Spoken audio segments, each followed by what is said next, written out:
હવે જોઈએ સમાચાર વિગતવાર. જન્મદિવસ ઉજવવો તે એક શોખ માનવામાં આવે છે, પરંતુ જન્મદિવસની ઉજવણી પાછળનો ખર્ચ કોઈ જરૂરિયાતમંદ પાછળ કર્યો હોય તો તે પુણ્ય કહેવાય છે. ભરૂચના એક બાળકે પોતાના જન્મદિવસની ઉજવણી કંઈક અનોખી રીતે કરી છે. 40 ડિગ્રીના તાપમાન વચ્ચે જાહેર માર્ગ ઉપર રઝળતા બાળકોને તાપથી બચવા માટે ટોપી અને પગમાં પહેરવા માટે નવા પગરખાંનું વિતરણ કરી અનોખી માનવતા મહેકાવી છે. ભરૂચના પશ્ચિમ વિસ્તારમાં આવેલ સોએબ પાર્ક સોસાયટીમાં રહેતા મોહમ્મદ સામીએ પોતાના 8મા જન્મદિવસની અનોખી રીતે ઉજવણી કરી હતી. અન્ય લોકોને પ્રેરણાદાયક સંદેશ આપ્યો છે. પોતાના જન્મદિવસે કંઈક ને કંઈક માનવતા મહેકાવતા કાર્યક્રમો યોજી લોકોને એક જનજાગૃતિનો સંદેશો પાઠવી રહ્યા છે.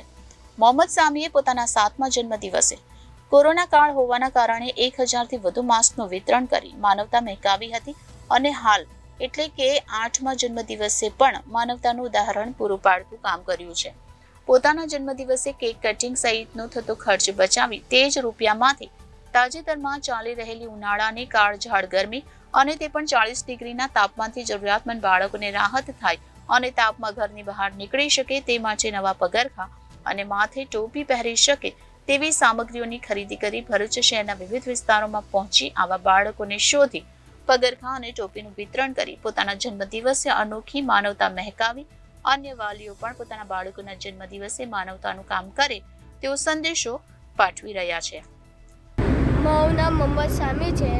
આજે મારો 8મો જન્મદિન છે. મેં આજે મારા જન્મદિન મેં રસ્તા ચાલતા છોકરાઓને મેં ચોકલેટ, કેપ ને ચપ્પલ આપી રહ્યા છે.